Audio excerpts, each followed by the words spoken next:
Okay guys, as we talked about in our meeting, and so we went a little more details about flippity.net, and that was the extension that we added as part of Google Sheets, where we could turn our spreadsheets into something a little more interactive. And I wanted to take a moment and show you just really how easy it is to navigate this. Each of these flippity activities has detailed instructions, a template, and we'll demo how to do this. So it's really easy. You can see there's options, random name pickers, scavenger hunts, typing tests, which I know some of you as part of the REACH are using, giving the kids some instances to learn how to type a little faster, which is great. Bingo, hangman, progress indicator. This is great to see how the kids are progressing through different standards or however you're assessing them. Tournament brackets. This can be a fun way to help sort out for the reading teachers if you want to do a poetry bracket to talk about what poems the kids are reading or their favorite books or something that can be a little more interactive in the class that way.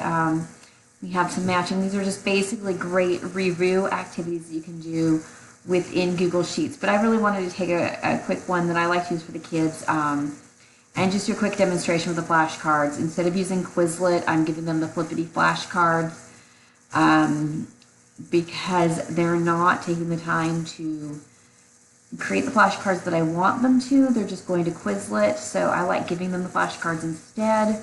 So they're studying just what I need them to know and not finding all the extra stuff over on Quizlet. So we're going to go ahead and just look at the instructions really quick. The first thing is want you to make a copy of the template. So you click on that and it's going to ask you if you want to make a copy. A lot of this is really self-explanatory. You're just going to go through. Make the copy. Then it'll take a moment to open up and it comes in filled out already. And obviously this is not all information that you want to use. The important thing to remember is you don't want to go up and delete everything up to this point when you are making your own flashcard. You just want to start from cell 3 and come over down this way and just delete the things you're not using. But we want to leave this information filled out or else you're going to have to start over. So you just want to give them a couple things. So I'm going to talk about our upcoming unit on the Crucible. So we're going to talk about John Proctor. He was married to Elizabeth, had an affair with Abigail, Abigail Williams, and just go through and fill these out as you're going. Abigail Williams, she's Reverend's jealous. Other information about her, you just whatever I kind of want to add in there. Had an affair, lies.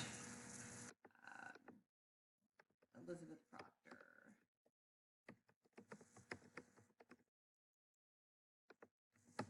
Accused of having a puppet.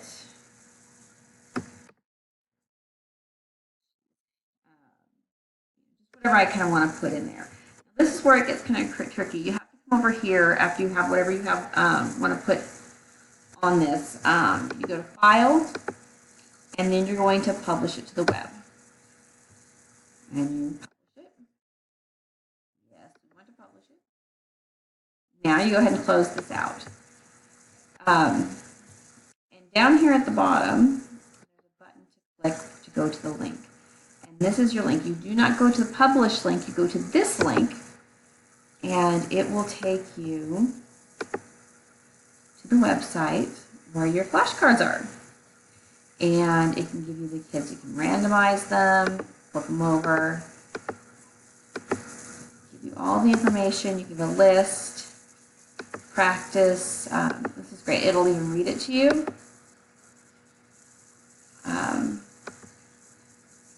It'll say John Proctor. The audio doesn't, the screencasting software doesn't pick up the audio on the computer, but you can create a word cloud, matching activities with it.